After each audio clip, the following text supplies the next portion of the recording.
Hi, my name is Jim and I was retired. Is the I bond gift strategy a loophole that is soon closing?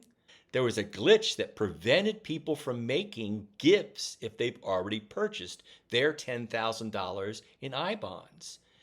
Well, the glitch is now fixed. I completed two small gifts this week to test it out.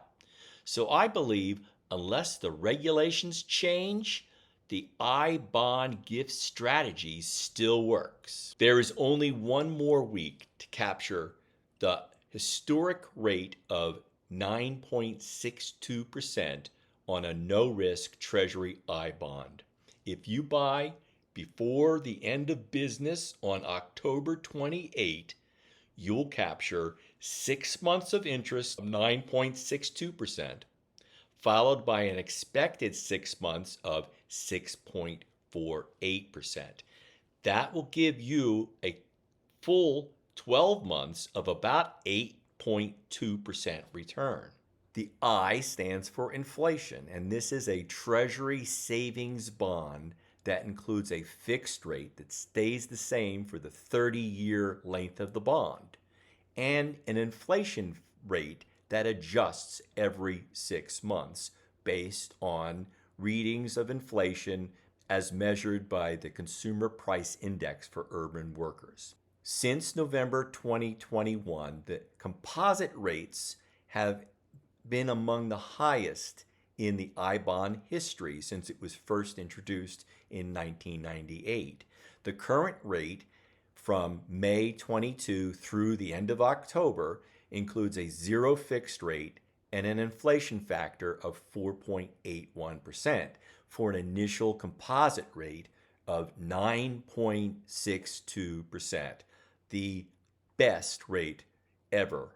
Now, the expected rate in November will be a composite rate, assuming a zero fixed rate, of 6.48%, the seventh highest initial composite rate in history. If you were smart enough to start buying I bonds in November of 2021, you captured a 7.12% return, followed by the 9.62% return, followed now by the 6.48 return. You are doing great with this I bond strategy. But there are some caveats. You cannot touch an I bond for the first 12 months. If you redeem in years 1 through 4, you will surrender the last 3 months of interest. If you keep an I bond for 5 years or longer, though, there is no interest penalty. And then you can redeem it anytime up to the 30-year maturation of the bond. My prior videos explain waiting until the 16th month ensures that you get all 12 months of interest credited to your account and that you surrender 3 months of lower interest as you redeem the bond. Treasury limits acquisition of I bonds to $10,000 per individual taxed ID. For a married couple, that means you could buy up to $20,000 in acquisitions, $10,000 in 2 separate Treasury direct accounts for each spouse. There's another strategy of purchasing up to $5,000 in paper I bonds with your tax refund so that married couple filing jointly could get another $5,000 that way if they don't mind overpaying for their taxes and filing a form with their tax return.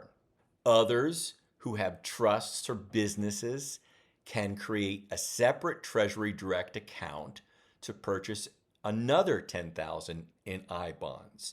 And that counts even if you use your own Social Security number as your tax ID or if you have a tax ID for the entity. In past videos, I explained that my wife and I purchased 2 $10,000 I bonds in 2021, and then again 2 more I bonds in March of 2022. And after I purchased those bonds in 2022, Somebody suggested that my wife and I could gift I bonds to be presented in future years as a way of capturing this historic rate for even longer. So in April, we purchased two $5,000 gift bonds that we will present next year to each other. And then when I saw the way the CPIU numbers were looking in August, we went ahead and purchased two more $5,000 gift bonds in September. And that was before the glitch on the Treasury Direct website shut down that process for a few weeks during their redesign. Now, people researched that and they were advised that it truly was a glitch in the redesign and there's no change in the regulations. That the gift does not count against the purchaser's limit. The gift goes against the recipient's limit. And that combination of purchases and gifts received can be no more than $10,000. Also, while your gift must sit in a gift box in your Treasury Direct account for at least 5 days to ensure that the transaction goes through, there is no limit for how long it can remain in that gift box. So you could buy the gift and then transfer the gift to the recipient's Treasury Direct account in another year. While the I bond sits in your gift box, the bond continues to earn the same interest rates as other bonds and counts down its 12-month holding period. So that's the gift box strategy for I bonds. And it is, according to the regulations, a legitimate way of gifting I bonds. So that glitch was fixed last Sunday, and many people have gone in and tested it, and it does indeed allow you to buy gifts if you've already hit your $10,000 limit. I went in and tested it with two small gift I bonds. I purchased a $1,000 gift I bond for Marie, and it went through. Now, note, I had already purchased $10,000 in gifts for her this year in April and September to be presented in future years when she's able to receive them. So this $1,000 gift is above that $10,000, and it worked.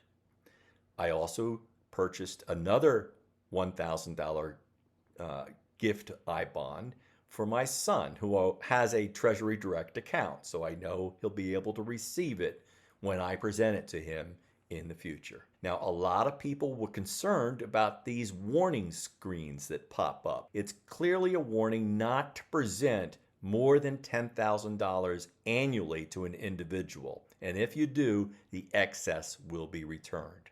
Oh, on these two test I bond gifts that I made this week, I created new registrations for them, marking them clearly this is a gift as I made those registrations. And that's because many people have been asking, can you change the registration of a bond sitting in your gift box? And no, you can't. A gift is irrevocable.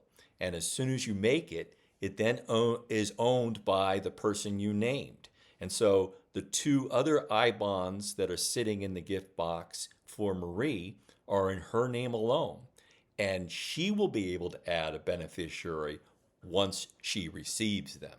However, if you set up the registration to start with, I created a registration for Marie with myself as the beneficiary.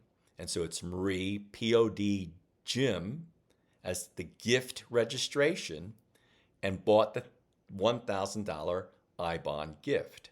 And then if she dies, that $1,000 gift then becomes mine in the gift box.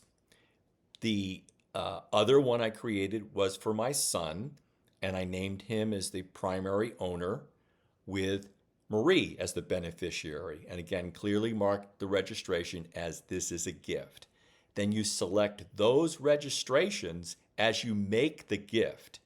That's the way you add a beneficiary to a gift IBAN. So, if you have not purchased an IBAN yet, you have a little bit more than a week to do so to capture the 9.62% rate for that next 6 months. These rates are just incredible. But if you've already purchased your allotment for 2022 and you have not considered a gift IBAN, do so. The regulations clearly allow a gift IBAN, but until they change these regulations, the gift IBAN strategy still works. Now, in my IBAN playlist, I go through the history of IBANs and why I selected them for my strategy, on how the $10,000 limit works, how Treasury Direct calculates the interest that shows up in your Treasury Direct account, and why it's delayed by those 3 months of interest that you'll sacrifice. And in my last IBAN video, I talked about how partial redemptions will give you added flexibility to your IBAN strategy. Now, I'll conclude with my standard warning. I am not a financial planner. I am not an accountant. I'm not a tax attorney. I have no initials after my name. So take these as entertaining ideas. Always do your own due diligence and seek out a professional if you need one.